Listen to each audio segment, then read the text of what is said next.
Egypt announces the delivery of a medical and humanitarian aid shipment to Lebanon.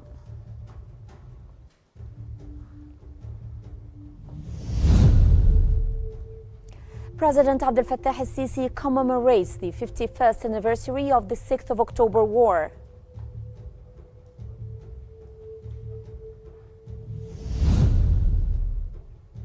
Egyptian President Abdel Fattah El-Sisi and UAE President Sheikh Mohammed bin Zayed Al Nahyan announced a $35 billion development plan for the city of Ras Al Hikma.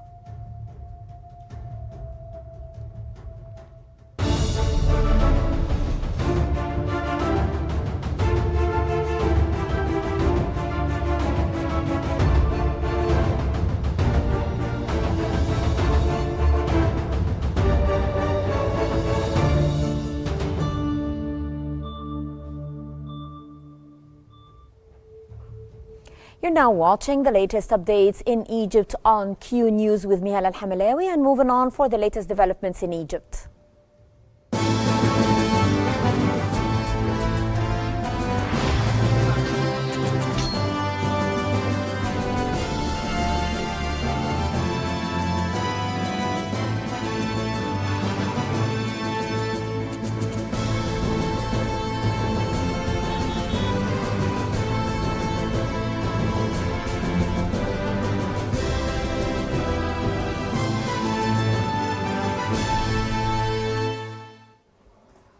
Egypt has announced the delivery of a significant shipment of medical and humanitarian aid to Lebanon, which has arrived at Rafiq Al-Hariri International Airport in Beirut. This initiative is part of Egypt's continued support for the Lebanese people amid ongoing challenges. The Egyptian ambassador in Beirut, who received the shipment, emphasized the appreciation of the Lebanese people for the directives from Egypt's president. In commemoration of the 51st anniversary of the 6th of October War, President Abdel Fattah El-Sisi laid wreaths at the tombs of former presidents Anwar Sadat and Gamal Abdel Nasser, as well as at the Unknown Soldier Memorial in Nasr City. Military bands performed the Martyrs' Salute in honor of the fallen. President El-Sisi also greeted the families of the late presidents, veterans of the October War, senior armed forces officials, and top state leaders. President Abdel Fattah El-Sisi and UAE President Sheikh Mohammed bin Zayed Al Nahyan have announced a $35 billion development plan for the city of Ras Al Hikma on Egypt's northwestern coast. During the announcement, the two leaders received a visual overview of the project, outlining its objectives and highlighting its significant economic and touristic potential. Abu Dhabi-based investment and holding company ADQ has appointed Modern Holding PSC as the master development for the Ras Al Hikma mega project, which will cover 170 million square meters along Egypt's northwestern coastline.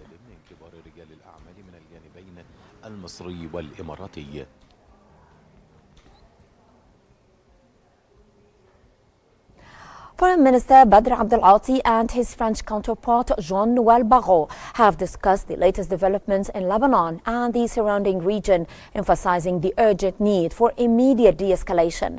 Both ministers highlighted the importance of implementing Security Council Resolution 1701 and stressed the necessity for the international community to facilitate a prompt and lasting ceasefire in both Lebanon and Gaza.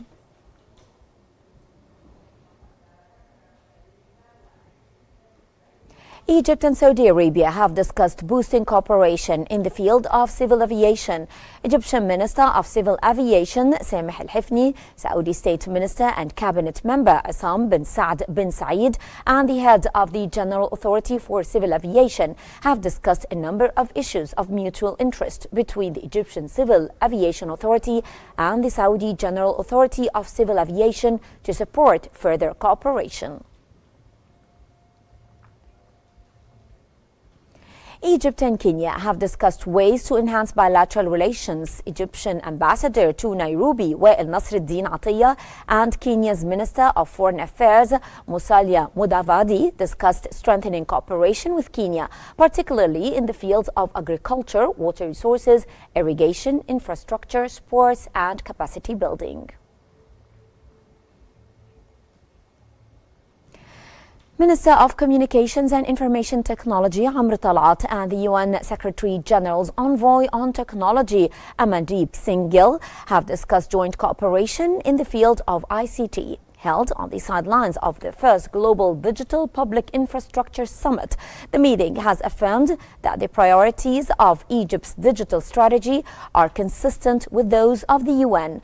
The minister and envoy have discussed the most significant global developments and future trends in digital infrastructure.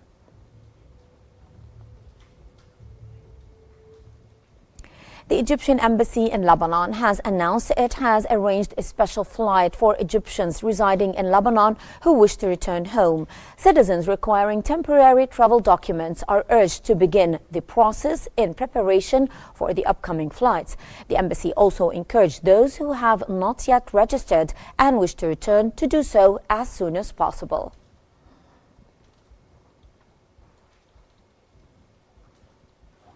The permanent representatives of the Arab group met with the United Nations High Commissioner for Human Rights, Volker Turk. The permanent representatives affirmed their full condemnation of the Israeli aggression on Lebanon, which resulted in a large number of victims, in addition to an unprecedented internal displacement crisis. They stressed the need to implement Security Council Resolution 1701 and to comply with the provisions of international humanitarian law. Egypt will officially transition to winter time on Thursday, October the 31st, 2024, by turning clocks back by 60 minutes. This change, approved by the Egyptian government under Law number 24 for 2023, aims to enhance energy consumption and make the most of limited daylight hours during the winter months.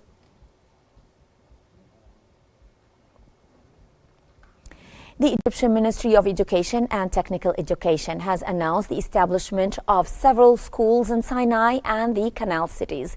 In a statement, the ministry revealed that the 8 Egyptian Japanese schools have been set up in these regions, including 2 in South Sinai, 1 in North Sinai, 2 in Suez, 1 in Ismailia, and 2 in Port Said.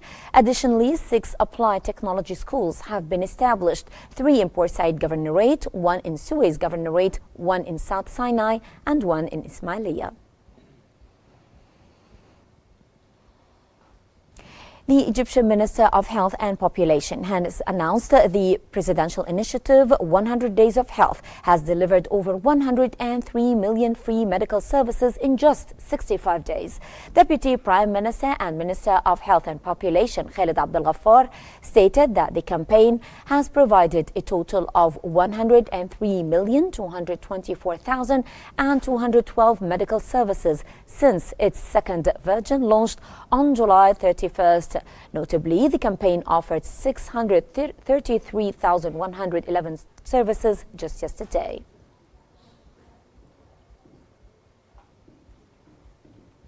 Egyptian Minister of Health and Population Khalid Abdel Ghaffar has announced that the presidential initiative Bidaya, a new beginning for building the human, has delivered 33,646,157 services. In the past 4 days alone, over 8 million citizens have benefited from the initiative's services, including over 22,000 beneficiaries in women's empowerment and training. Additionally, 22.8 tons of meat and food supplies have been distributed, reaching 20,842 families. The initiative also saw 113,000 participants benefiting from 155 awareness, scientific and educational seminars.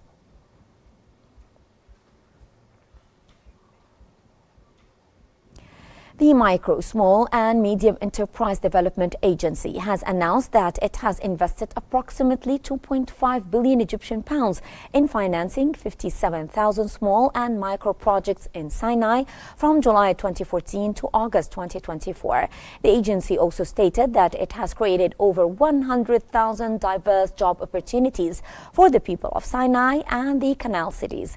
The initiative is part of a broader effort to provide financial and technical support to the small and micro enterprise sector in these regions, following the directives of Prime Minister Mustafa Madbouli, who chairs the agency's board of directors, to enhance comprehensive development rates in Sinai and the Suez Canal access.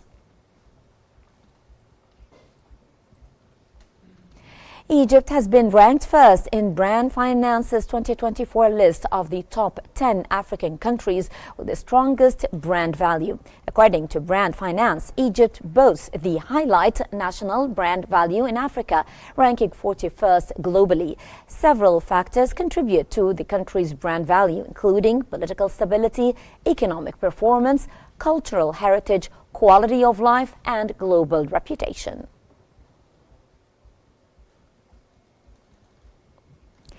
Egyptian Minister of Investment and Foreign Trade Hassan Al-Khatib met with the Norwegian ambassador to Cairo and a delegation from Scatec Renewable Energy Company to discuss economic relations between Egypt and Norway. The meeting emphasized the need to enhance joint efforts to translate the strong bilateral relations into tangible cooperation projects that benefit both economies.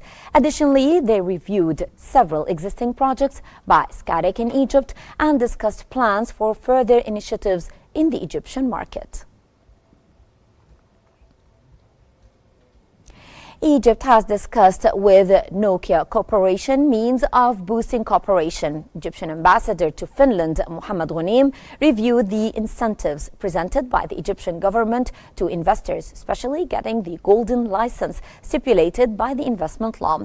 Officials of Nokia Corporation said that they are looking forward to cooperating with Egypt and expressed their interest in the promising investment opportunities in the Egyptian market, highlighting the interest of Nokia to invest in Africa.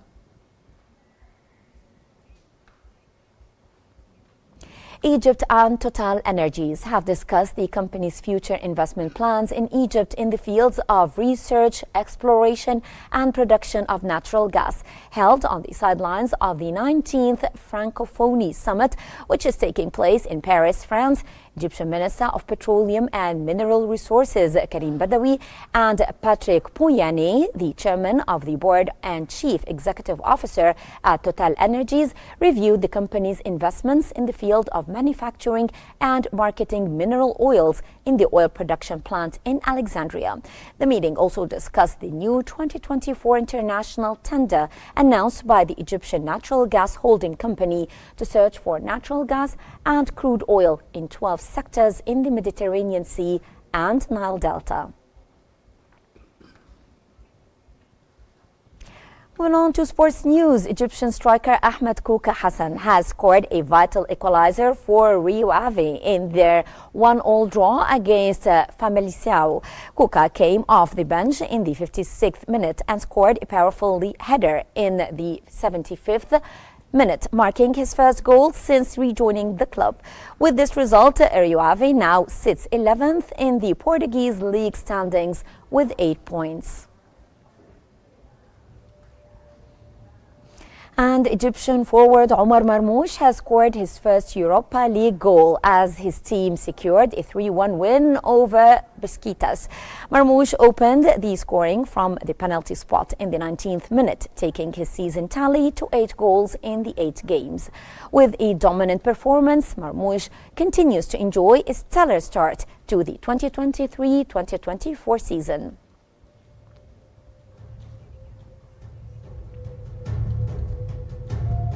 And that brings us to the end of our news bulletin. Here is what we have been covering. Egypt announces the delivery of a medical and humanitarian aid shipment to Lebanon.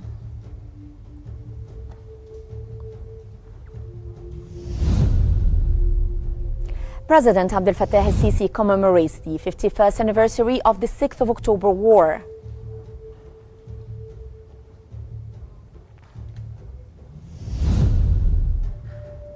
Egyptian President Abdel-Fattah el-Sisi and UAE President Sheikh Mohammed bin Zayed Al Nahyan announced a $35 billion development plan for the city of Ras Al Hikmah.